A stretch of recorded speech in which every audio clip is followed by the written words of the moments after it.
오늘은 마태 25장 14절에서 30절 말씀을 주제를 삼아서 이안들은 여기서 금 달란트다 해가지고 금이 말씀과 말씀을 소유한 사람이다 이렇게 얘기를 합니다만은 그런 뜻이 아니고 이 개역 한글에만 금 달란트라고 이렇게 나와 있지만 원어 성경에는 금이라는 말이 없습니다. 그리고 18절에 나와 있는 말을 빌리면 그 달란트라는 것은 돈을 얘기합니다. 돈.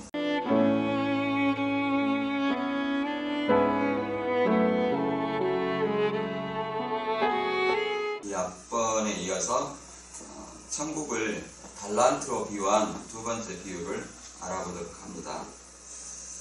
이 본문의 핵심 구절은 마태 25장 14절에서 15절인데 어떤 사람이 타국에 갈새 그 종들을 불러 자기 소유를 맡긴가 같으니 각각 그 재능대로 하나에게는 금 5달란트를 하나에게는 2달란트를 하나에게는 1달란트를 주고 떠났더니 라는 어떤 말씀처럼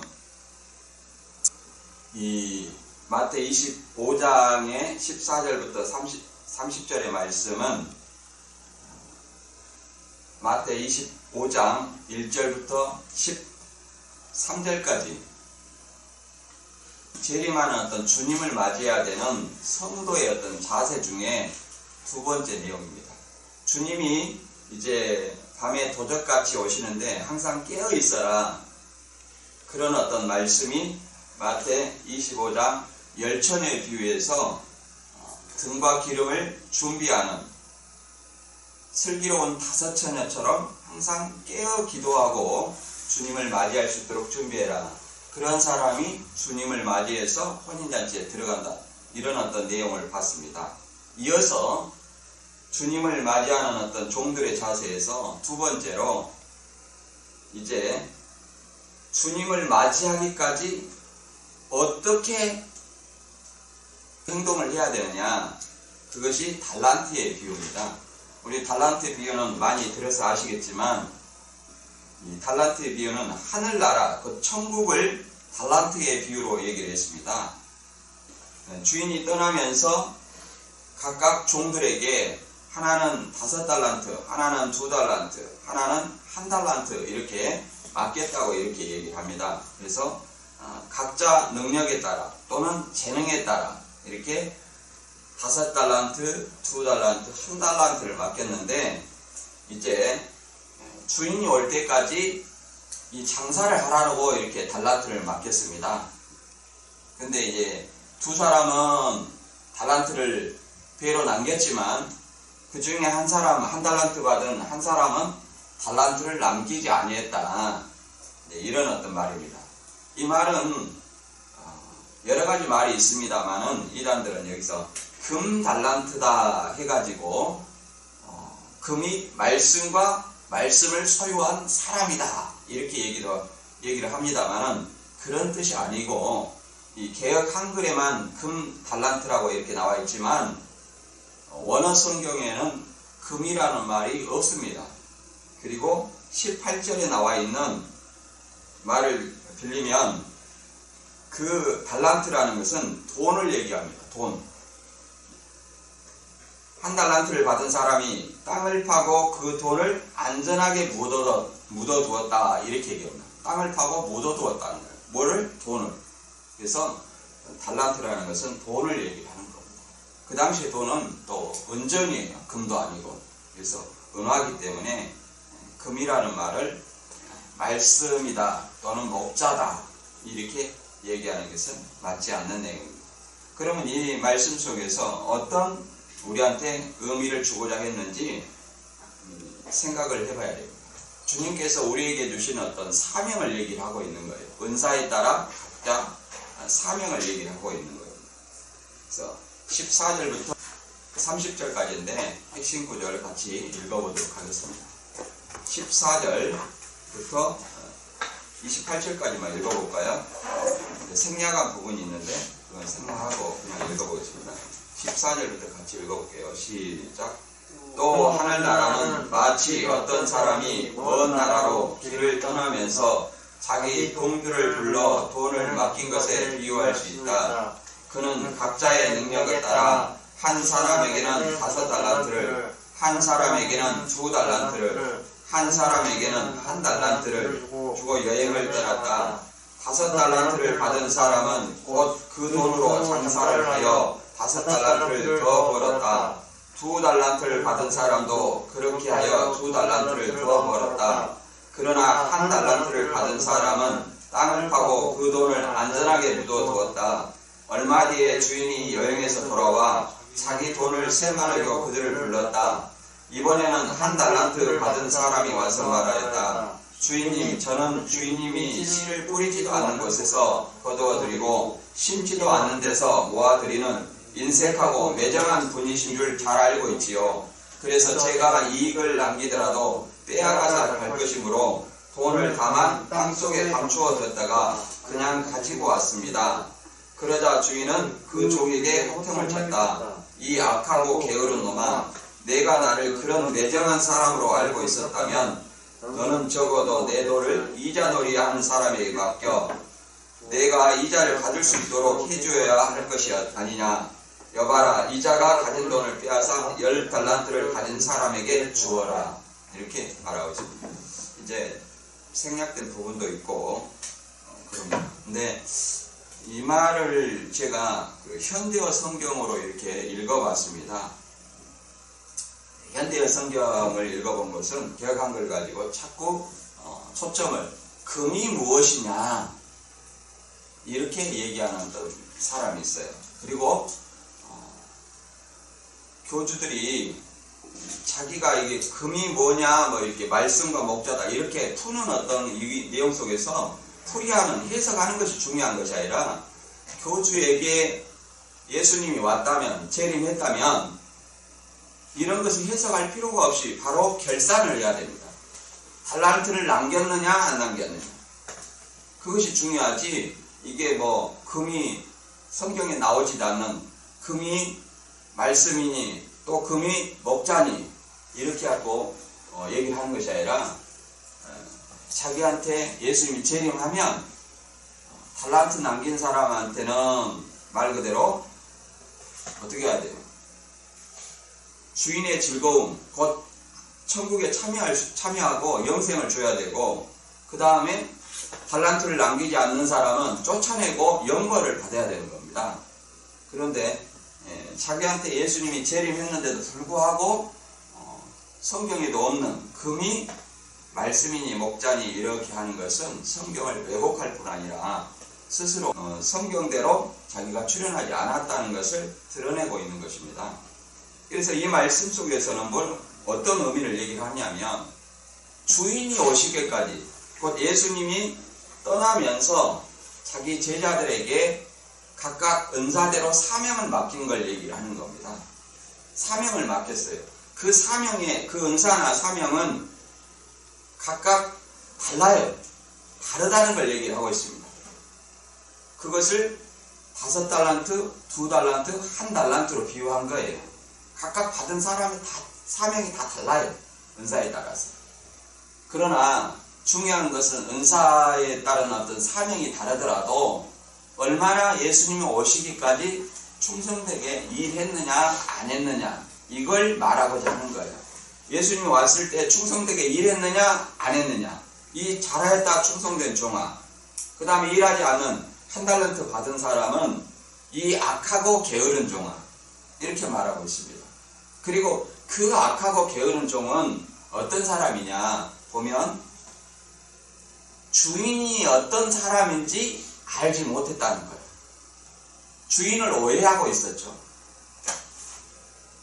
주인이 씨를 뿌리지도 않은 곳에서 거둬들이고 심지도 않는 데서 모아들이고 인색하고 매정한 분이다. 그리고 자기가 이익을 남길지라도 빼앗아갈 사람이다. 이렇게 오해했다는 거예요. 그러면 주인은 예수님이기 때문에 예수님의 뜻을 제대로 알지 못했기 때문에 일을 하지 않았다는 겁니다. 그런 사람이 1달란트 받은 사람이에요. 그것은 언제 결정합니까? 우리가 결정할 수는 없어요. 예수님 오시면 바로 이익 남긴 자와 이익 남기지 못한 자, 곧 충성되게 일하는 자와 은사대로 사명을 감당한 자와 사명을 감당하지 못하고 게으른 자, 이렇게 나눠지는 것입니다. 이런 어떤 말씀을 통해서 다음 넘어가도록 이 소주제를 알아보도록 합니다.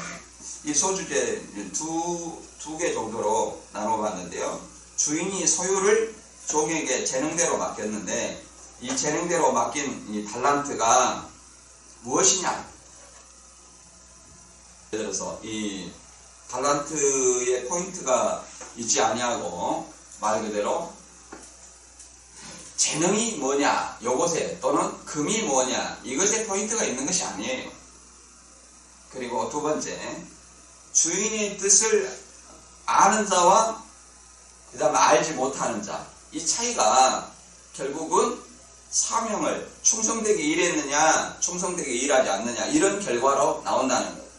이게 자기가 받은 은사대로 사명을 충성되게 한 사람은 주인의 뜻을 잘 알고 있었던 사람이에요.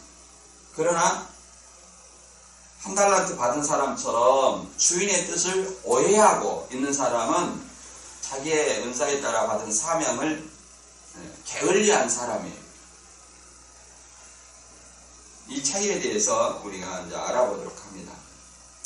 이단들의 그 마태 25장 이 달란트의 비유 주장을 다시 한번 짚어보면 천국의 비유는 비유로 감추어져 있다 이렇게 얘기를 합니다. 그래서 아무나 알 수 없다 이렇게 얘기하는데 마태 13장의 천국 비밀이 비유로 감추어 있지만 마태 13장 51절의 말씀처럼 제자들한테 이 모든 것을 깨달았느냐 그러니까 예 그러하오이다 이렇게 말했습니다.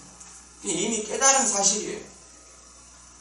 제자들도 깨달았고 예수님이 이미 열어놓으신 말씀이에요.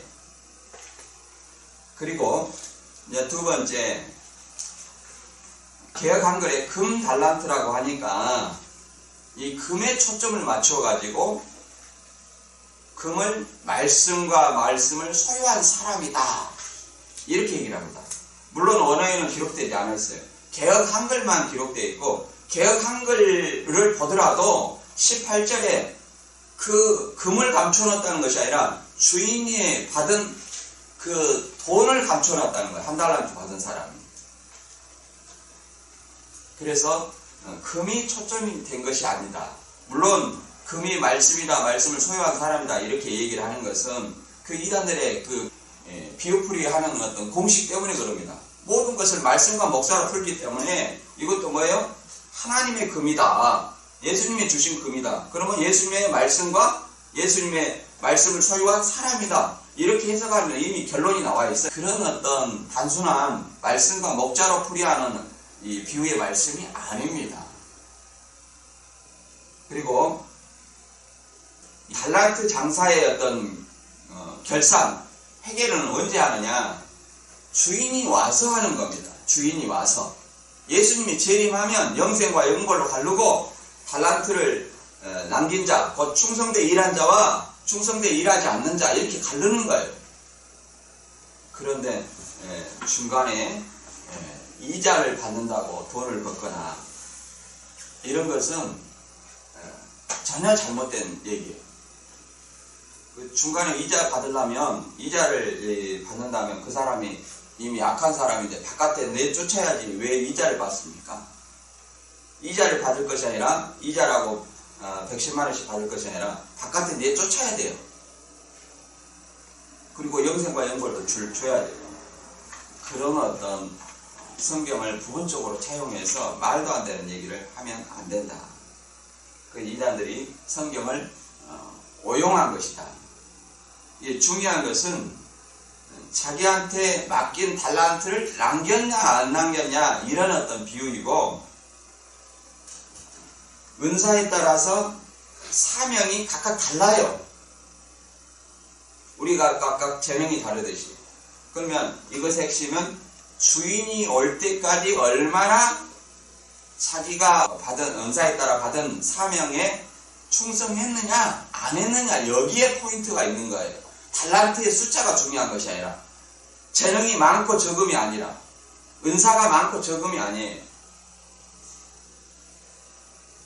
금이 포인트가 아니다. 근데 여기는 뭐 예수님의 금은 뭐냐? 변치 않는 진리의 말씀이다. 말씀을 가진 사람이다. 그리고 달란트 장사는 뭐냐? 진리의 말씀으로 전도한다. 이런 말을 교주들이 있는 곳에서는 할 수도 없다. 할 필요도 없다. 왜 그러냐면 교주에게 이미 예수님이 재림했다면 뭐 해야 돼요? 결산하고 영생과 영벌로 갈라야죠. 충성된 자와 그 충성된 게으른 자를 이렇게 갈라야 되는 거예요. 달란트를 남긴 자와 달란트를 남기지 못해 갈라야 되는 거예요.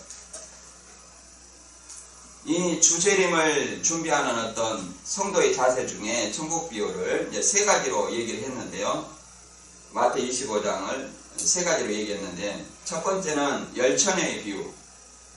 주님의 재림 때까지 깨어 준비하는 자세를 열처녀의 비유로 말씀해 주었습니다.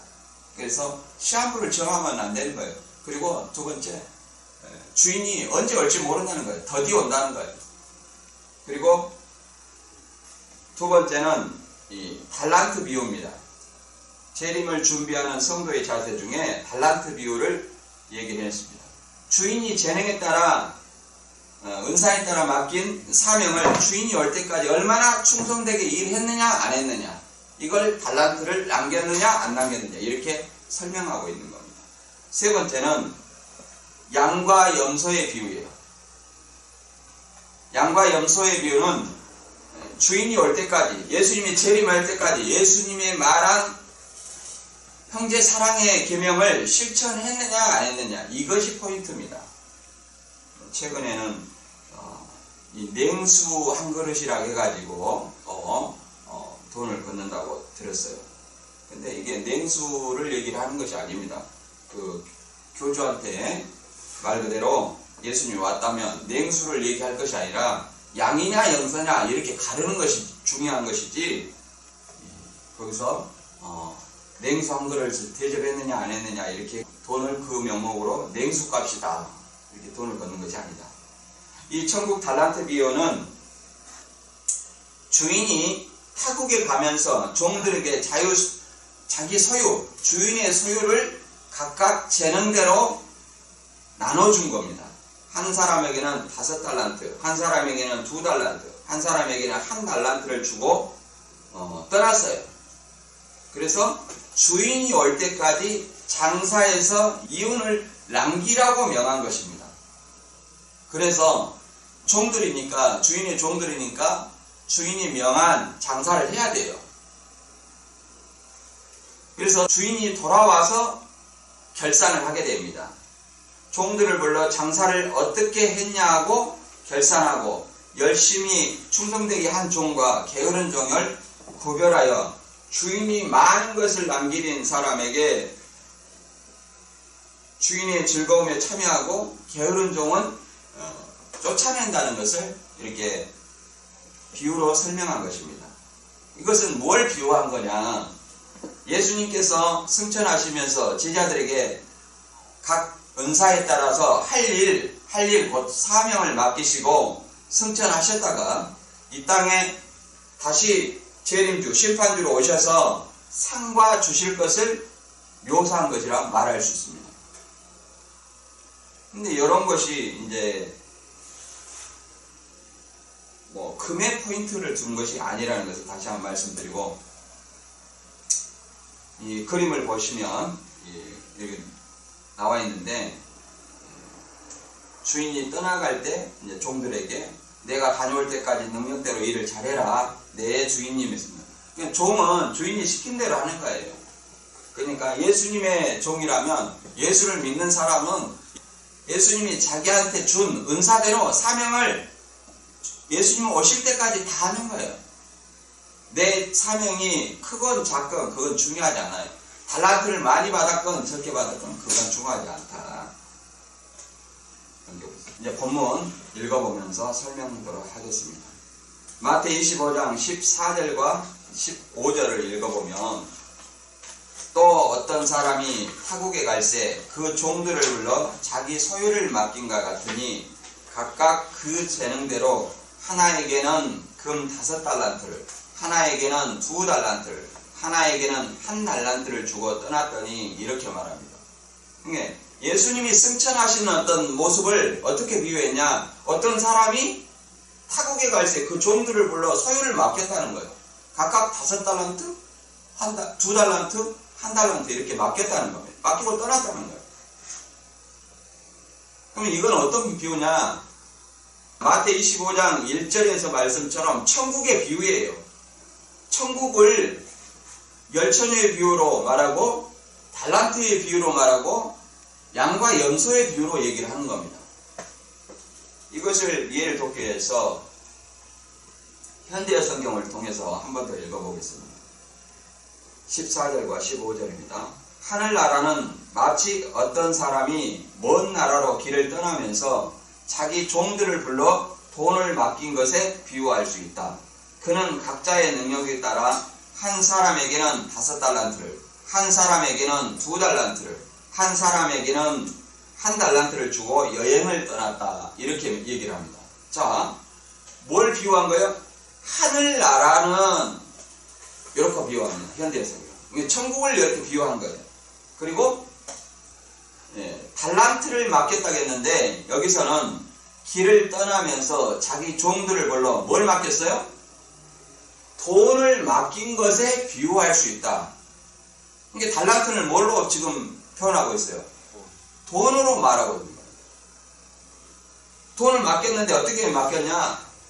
그는 각자의 능력에 따라서 맡겼다는 거예요. 능력에 따라 한 사람은 5달란트, 한 사람에게는 2달란트, 한 사람에게는 1달란트.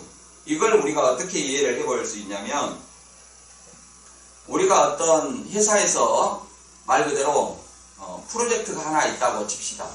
그러면 이 프로젝트를 감당할 사람이 있고 감당을 못할 사람이 있어요. 각각 다 업무가 다릅니다. 그 하나의 프로젝트를 완성하기 위해서. 어떤 사람은 굉장히 많은 분량의 일을 프로젝트 파워포인트를 작성한다든지 어떤 사람은 기획을 한다 할지 어떤 사람은 발표를 한다 할지 이런 식으로 각자의 재능에 따라서 맡은 사명이 다르다. 임무가 달라요. 그걸 이렇게 설명하고 있는 겁니다. 그러나 이것이 비유이기 때문에 예수님을 이렇게 비유했어요. 예수님이 승천하면서 제자들에게 주신 소유를 얘기를 하는 거예요. 그러면 예수님이 우리한테 주신 것은 뭐냐? 예수님이 승천하시고 예수님이 성령을 통해서 오순절날 성령을 통해서 우리에게 각각 주신 은사가 뭐냐? 나에게 받은 어떤 은사는 뭐냐? 내가 맡은 사명은 뭐냐? 그런데 이것을 갖다가 재능을 남겨야 된다. 재능을 맡겼다. 재능을 맡긴 것이 아니에요. 금을 맡긴 것도 아니고 재능이나 금을 맡긴 것이 아니라 뭘 맡겼어요? 돈을 맡겼어요. 돈이 뭐예요? 달란트. 그 당시에는 은화예요. 은화.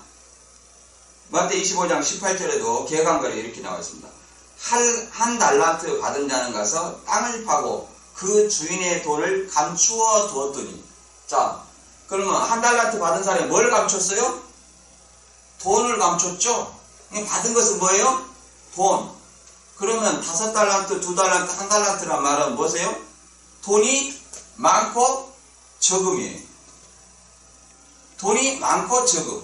그것을 5달란트, 2달란트, 1달란트 이렇게 표현한 겁니다.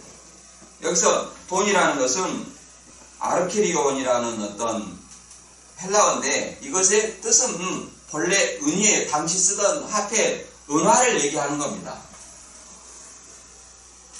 예를 들어서 우리는 돈에 쓰는 단위가 원 있죠. 예를 들어서 1,000원이냐, 10,000원이냐, 100,000원이냐 이런 어떤 의미하고 같습니다. 여기 이제 달란트라고 이렇게 얘기를 했는데 이 달란트는 금도 아니고 재능도 아니에요. 이 달란트는 헬라어로 탈란타입니다. 탈란타. 본래 무게를 측정하는 단위였던 어떤 이 달란트는 당시 통용되는 화폐인 은입니다. 은을 얘기하는 거예요. 여기 그림이 나와 있죠. 이제 원어 성경에는 금이라는 말은 없어요. 그리고 개역 한글에도 18절에 돈이라고 이렇게 분명하게 명시되어 있고, 이 돈의 원어에는 아르기리온이라고 은을 뜻합니다. 은화를 뜻해요. 그래서 이 은화를 많이 줬냐 적게 줬냐 이런 겁니다. 한 달란트, 그 은화를 칭하는 얘기가 뭐예요? 그래서 달란트라고 얘기를 하는 겁니다. 달란트. 그래서 5달란트, 쉽게 말해 우리식으로 얘기하면 5만 원을 줬냐 2만 원을 줬냐 만 원을 줬냐, 이거 가지고 좀 장사 좀 해서 이윤을 좀 남겨봐라 이런 얘기예요. 내가 돌아와서 얼마나 일했는지 좀 너희들한테 보겠다 이런 얘기입니다. 그런데 이것을 달란트가 재능이다 이런 말은 아니에요. 물론 어떻게 그렇게 말하는 사람도 있어요. 달란트가 뭐 재능이라는 뜻도 있습니다. 근데 보시면 이제 예수님이 와서 결산을 합니다. 결산하면 영생과 영벌, 천국과 지옥으로 바로 갈라지는 거예요. 근데 세림 없이 중간에 이자 걷고 냉수라는 어떤 말로 돈 걷고, 이것은 굉장히 비성경적이다. 예수님 오시면 어떻게 해야 돼요? 잘하였다 충성된 종아하고 이웃 남긴 자에게 칭찬하고 주인의 즐거움에 참여하는 거예요. 주인의 즐거움이라는 것은 잔치집이죠. 천국 혼인잔치. 그리고 이윤을 남기지 않는 자에게는 이 악하고 게으른 종을 바깥 어두움에 내쫓는 거예요. 그래서 이것은 천국에서 영생을 얻느냐 아니면 지옥 가느냐 이런 어떤 결론으로 나눠지는 거예요. 이제 19절에서 23절까지 읽어보겠습니다. 얼마 뒤에 주인이 여행에 돌아와서 자기 돈을 세마리고 그들을 불렀다. 5달란트를 받은 사람이 10달란트를 주인에게 가지고 왔다. 주인은 그가 일한 일을 썩 잘해낸 것을 보고 이렇게 말하였다. 내가 이 작은 일에 충성을 다하였으니 이제 내가 더 큰 일을 너에게 맡기겠다. 자, 어서 와서 나와 함께 기쁨을 나누자. 다음에는 2달란트를 받은 사람이 와서 보고하였다. 주인님이 주신 2달란트를 제가 배로 남겼습니다. 주인은 그에게도 잘하였다. 너는 착하고 충성스러운 종이다. 내가 이 작은 일에 충성을 다했으니 이제 내가 더 큰 일을 너에게 맡기겠다. 자, 어서 와서 나와 함께 기쁨을 나누자 하고 말하여. 이 5달란트, 2달란트 받은 자는 어떻게 했어요? 자기 재능에 따라서, 말 그대로 은사에 따라서 사명을 감당한 거예요. 그것을 5달란트 받은 자는 5달란트를 남겨서 10달란트를 주인한테 말씀드렸고, 2달란트 받은 자는 배나 남겨서 2달란트를 더 남겼죠. 그래서 주인한테 이렇게 보고를 했습니다. 그러니까 둘 다 똑같이 얘기를 합니다. 잘하였다. 충성되는 종이다. 내가 이 작은 일에 충성을 다했으니 이제 내가 더 큰 일을 너에게 맡기겠다. 자, 어서 와서 나와 함께 기쁨을 나누자. 개역 한글에는 어떤 주인의 즐거움에 참여하자 이렇게 설명하고 있습니다. 누가복음에서는 열무나 비유하고 이렇게 비슷한 얘기를 하는데, 열무나 비유하고는 좀 다른 개념입니다. 거기는 주인이 달란트 남기지 않는 사람은 거기는 주인의 왕됨을 싫어한 사람이라 이렇게 표현을 했어요. 그래서 내용이 약간 달립니다. 24절과 25절, 한 달란트 받은 사람인데, 한 달란트 받은 사람 24절과 25절 제가 읽어보겠습니다. 먼저 현대 성경을 한 달란트 받은 사람을 읽어볼게요. 이번에는 한 달란트를 받은 사람이 와서 말했다. 주인님, 저는 주인님이 씨를 뿌리지도 않는 곳에서 거두어 드리고 심지도 않는 데서 모아 드리는 인색하고 매정한 분인 줄을 잘 알고 있지요. 그래서 제가 이익을 남기더라도 빼앗아 갈 것이므로 돈을 다만 땅속에 감추어 뒀다가 그냥 가지고 왔습니다. 이렇게 말합니다. 이 사람은 주인을 어떻게 아는 사람이요? 아주 인색하고 매정한 사람이라는 거예요. 아주 인색하고 매정한 사람이라 그 생각해서 뭐예요? 씨를 뿌리지도 않는 곳에 거두고 심지도 않는 곳에도 모으는 이 날강도한 사람으로 안 거예요. 그러니까 자기가 일한 것도 뺏어갈 것이므로 뭐 한다는 거예요? 감춰가지고 그대로 자 여기 본전이 있습니다 이런 얘기하는 거예요. 본전. 자 이것을 계약한 거래에 통해서 한번 읽어볼게요.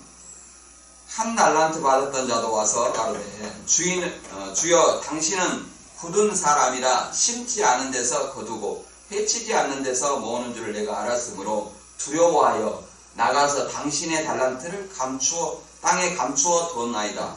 보소서 당신은 것을 받으셨나이다. 이렇게 말합니다. 같은 말이죠. 현대 성경은 좀 더 쉽게 설명해 놨고 당신은 굳은 사람이라 인색하고 매정한 분이라는 거예요.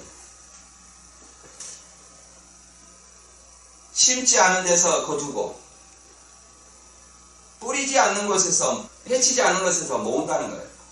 해친다는 것은요 뿌리지도 않는 것 뿌리는 것이죠. 뿌려놓고 다시 모아야 되는데 뿌리지도 않았으면서도 모은다는 거예요. 이 말은 이 종이 주인을 굉장히 오해한 거죠. 그리고 종임에도 불구하고 장사하여 일을 남기라겠는데도 불구하고 주인의 말을 거역한 거예요. 그리고 주인을 굉장히 오해한 거죠. 오해한 것뿐만 아니라 더 아주 인색하고 매정한 사람이다. 이렇게 해서 일을 안 한 거예요. 우리는 이 말씀 속에서 종이 주인을 오해하여 주인이 맡긴 달란트를 사용하지 않았습니다. 그러면 주인인 예수님이 우리가 종이에요. 예수님의 종입니다. 그렇다면 예수님이 나에게 주신 은사는 어떤 것이냐? 나에게 맡긴 사명은 어떤 것이냐? 이걸 생각해 봐야 돼요. 그리고 예수님이 어떤 분인가? 이걸 생각을 해봐야 됩니다. 예수님이 말 그대로 인색하고 매정한 분이냐? 절대 그렇지 않다는 것을 우리는 성경을 통해서 알 수 있습니다. 예수님께서는 말 그대로 우리 인간들의 죄를 위해서 자신을 친히 속죄의 제물이 되셨어요. 그만큼 자기 목숨을 걸고 우리를 사랑하신다는 사실을 우리는 잘 알고 있습니다. 그분이 떠나가시면서 우리에게 뭘 주셨어요? 각각 은사대로 많은 어떤 사명을 주셨습니다. 그래서 우리는 내 안의 사명이 무엇인가를 발견해야 됩니다. 이 악한 이 한 달란트 받은 사람처럼 주인의 뜻을 오해하고 또 일도 자기의 맡은 바 사명을 하지 않는다면 나중에 그 결국은 어떠하겠습니까? 그러면 이 은사에 따라 받은 사명이 무엇인지 베드로전서 4장 10절을 읽어보겠습니다. 각각 은사를 받은 대로 하나님의 각양 은혜를 맡은 선한 청지기와 같이 서로 봉사하라.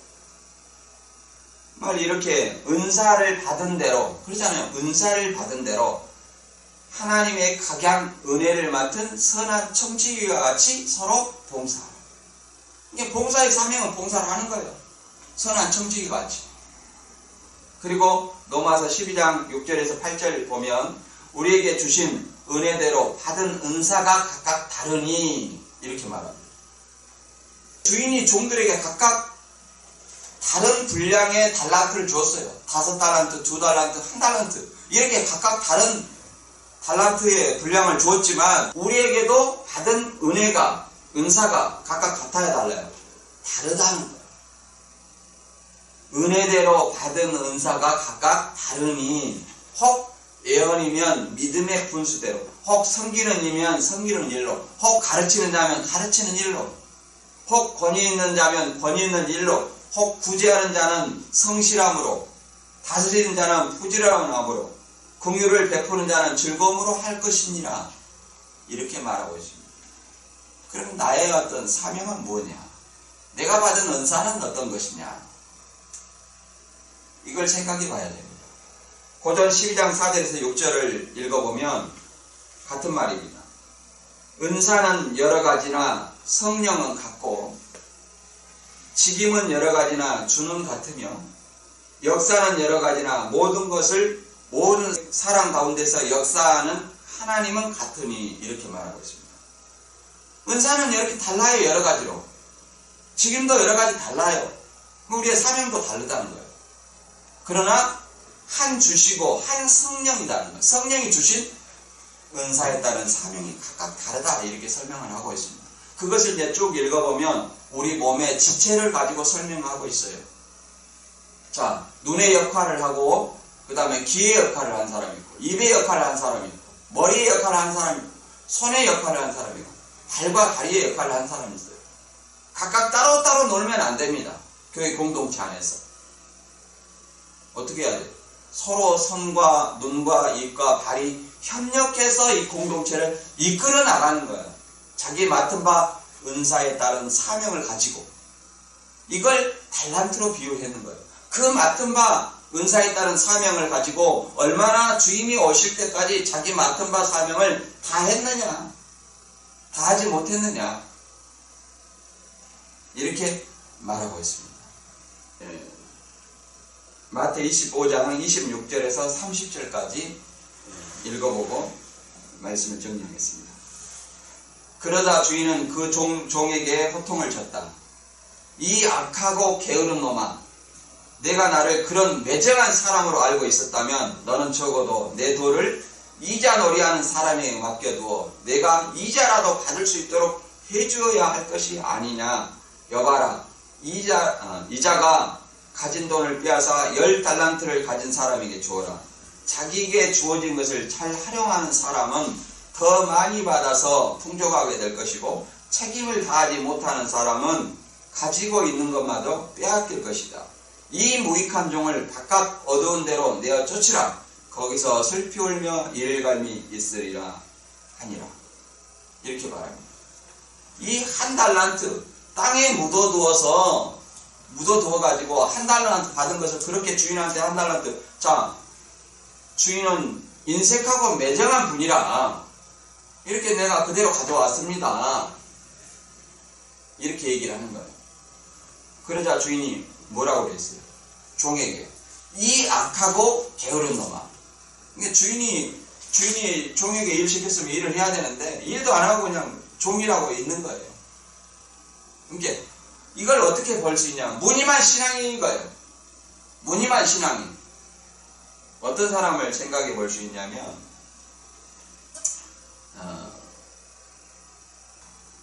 구원받았으니까 어떠한 것도 우리가 행할 필요가 없다.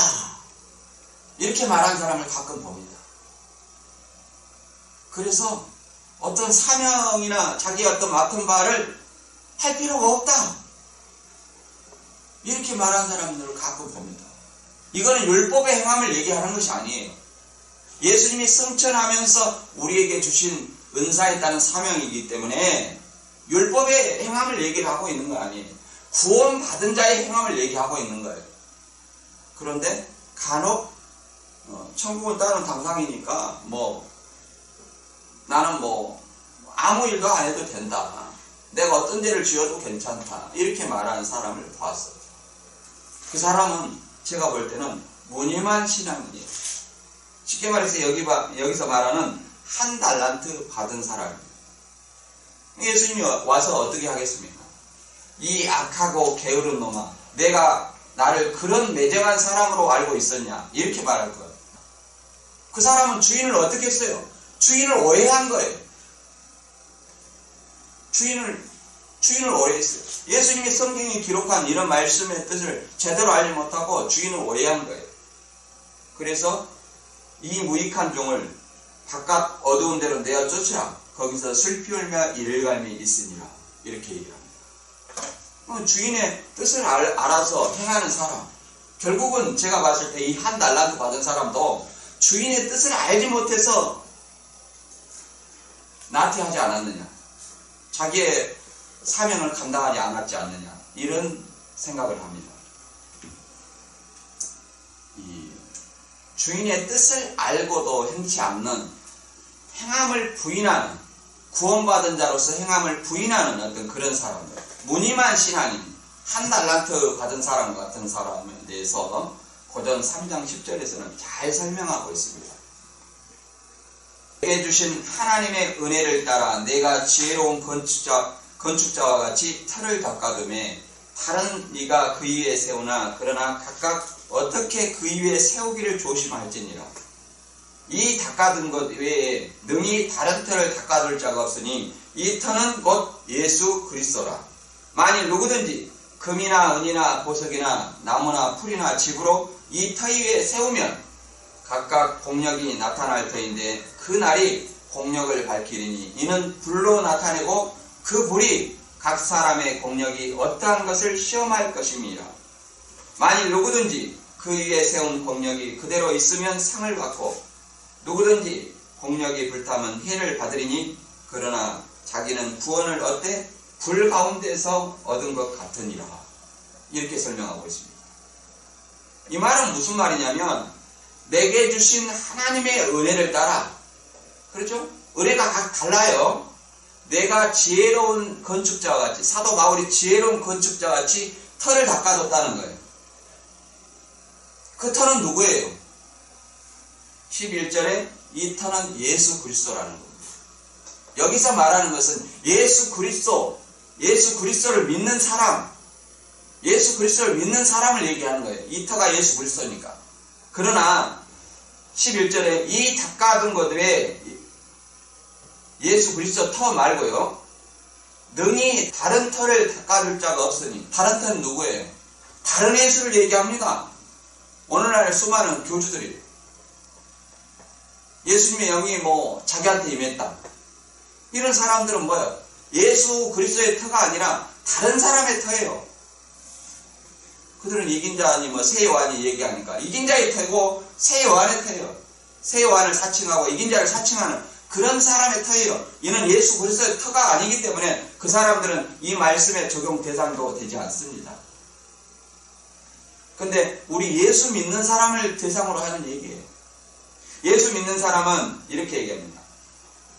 이 터를 닦아두고 우리 각자를 건축자로 얘기를 합니다. 건축자로. 바울도 자기를 건축자로 얘기하는 거예요. 그러니까 예수 그리스도의 터 위에 뭘 세워요? 집을 세우는 거예요. 집을. 그러면 집을 지을 때 우리는 세상에 집을 때 벽돌로 짓냐, 시멘트로 짓냐, 나무로 짓냐 이렇게 여러 가지로 짓는 거예요. 근데 여기서도 본문에서도 어떤 걸 지어요? 금이나 은이나 보석으로 지은 사람이 있고 또 어떤 사람은 나무나 풀이나 집으로 이 집을 지은 사람이 있다는 거예요. 우리가 생각할 때는 요새 나무나 풀이나 집으로 지으면 친환경 집이다 이런 말씀을 하고자 하는 것이 아닙니다. 친환경 집이 아니라 여기서는 우리 예수 그리스도를 믿는 사람이 마음의 성전을 어떻게 짓느냐 이걸 얘기를 하는 거예요. 근데 이 집을 지은 것을 뭐라고 말하냐면 각각 13절에 각각 공력이 나타날 터인데 공력이라는 것은 자기 구원받은 자로서 행함을 얘기하는 겁니다. 그날이 그러니까 자기 집을 짓기 위해서 행함이 있어야 돼요. 이 5달란트, 2달란트 받은 사람처럼 행함이 있어야 돼요. 그날이 공력을 밝히리니 이 말은 주님이 오시는 날에 그 공력을 밝힌다는 거예요. 누가 주님의 뜻대로 아름다운 집을 지었느냐 그렇지 아니하느냐. 공력을 밝히리니 이는 불로 나타나고 그 불이 각 사람의 공력을 어떠한 것을 시험할 거라. 만일 누구든지 그 위에 세운 공력이 그대로 있으면 상을 받고. 자, 이렇게 말합니다. 예수님이 오시는 날 불로 그 집을 각 사람의 지은 집을 태운다는 거예요. 시험을 하는 거예요. 불시험을 통해서 시험한다는 거예요. 근데 그 집이 그대로 남아있어요. 남아있다는 것은 금이나 은이나 보석으로 지었다는 거예요. 그 말은 5달란트, 2달란트 받은 사람처럼 행함이 있어요. 각각 은사에 따라 받은 바 사명을 다 했다는 겁니다. 충성되게 일했어요. 그런데 그렇지 아니하고 나무나 풀이나 집으로 모양만 있는 그런 사람은 그 불시험, 예수님 오실 때 불시험을 하면 타져서 없어진다는 거예요.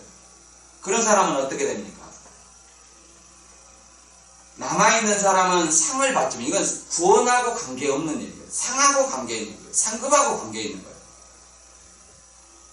누구든지 공력이 불타면 해를 받으리니 그러나 자기는 구원을 얻되 불 가운데서 얻은 것 같으니라. 뭐라고 말합니까? 이게 구원은 받아. 구원하고는 상관없어요. 불 가운데서. 이게 부끄러운 구원이라는 거예요. 자랑스러운 어떤 구원이 아니라 내 집이 뭐예요? 예수 그리스도 터만 남은 거예요. 위에 나무나 풀이나 집이 다 타버렸잖아요. 그러니까 뭐만 남은 거예요? 예수 그리스도를 믿는다는 이 터만 남은 거예요. 터만. 그래서 우리가 예수 그리스도를 믿으면 어떠한 집을 지어야 될 것인가?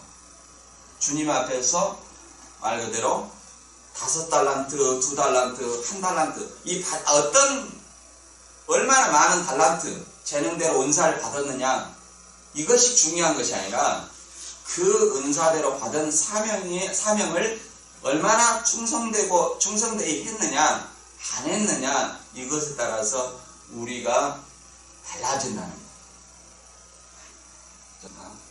오늘 말씀을 다시 한번 정리하면 이런 겁니다.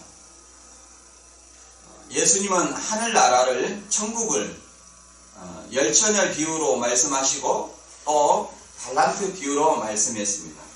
또 양과 염소의 비유로 말씀했습니다. 오늘 본문은 예수님을 재림주를 맞이하는 성도의 자세 중에 두 번째입니다. 주님을 믿는, 주님을 기다리는 어떤 성도들이 어떠한 마음을 가지고 신앙생활을 해야 되느냐. 주님이 우리에게 주신 은사에 따라서 맡은 바 사명을 다하는 것을 5달란트, 2달란트, 1달란트 이렇게 비유를 했다면 2달란트와 5달란트를 이윤을 남기는 주님 앞에 바라셨을 때 내가 뭘 했느냐? 자, 네가 장사한 것을 가져와 봐라. 그래서 주인님 여기 10달란트 있습니다. 주인님 여기 4달란트 있습니다. 주인님 여기 2달란트 있습니다. 이렇게 말해야 되는, 다시 말해서 예수님이 재림 때 나에게 와서 내가 나를 위해서 행한 것이, 내가 너에게 맡겨준 은사에 따른 사명을 얼마나 했느냐 이렇게 물었을 때 나는 주인님, 예수님, 주님이 저에게 주신 은사대로 저는 이런 사명을 이렇게 감당했습니다 라고 말할 수 있는 사람이 되어야 할 것입니다. 누가복음 12장 47절에서 48절에는 이렇게 말하고 있습니다. 주인의 뜻을 알고도 예비치 아니하고 그 뜻대로 행치 아니한 종은 많이 맞을 것이요 알지 못하고 맞을 일을 행한 종은 적게 맞으리라. 무릇 많이 받은 자에게는 많이 찾을 것이요 많이 맡은 자에게는 많이 달라 할 것이니라. 그러잖아요. 5달란트 받은 사람은 5달란트를, 2달란트 받은 사람에게는 2달란트를, 1달란트 받은 사람에게는 1달란트를 요구를 하는 거예요. 그러니까 나는 몰랐으니 괜찮다. 뭐 알지 못하고 맞을 짓을 행한 정도 뭐예요? 역시 맞는다는 거예요. 주인한테 책망을 받는 거예요. 그래서 우리는 고전 4장 1절과 2절의 말씀처럼 사람이 마땅히 우리를 그리스도 일꾼이요 하나님의 비밀을 맡은 자로 여길지어다. 그리고 맡은 자에게 구할 것은 충성이니라 하는 말씀처럼 우리가 주님 앞에 나아갔을 때 주님이 다시 오셔서 나에게 내가 무엇을 했느냐 이렇게 말했을 때 주님 저에게 주신 은사에 따라 제가 맡은 사명을 다 했습니다 하는 이런 사람이 될 수 있도록 저와 여러분이 되기를 기도합니다. 오늘 말씀은 여기서 마치겠습니다. 잠깐 기도하겠습니다.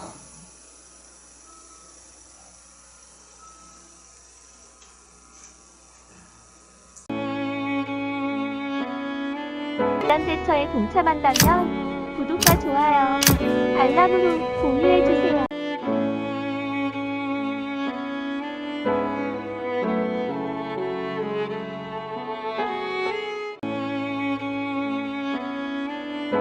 캡처에 동참한다면 구독과 좋아요, 알람으로 공유해주세요.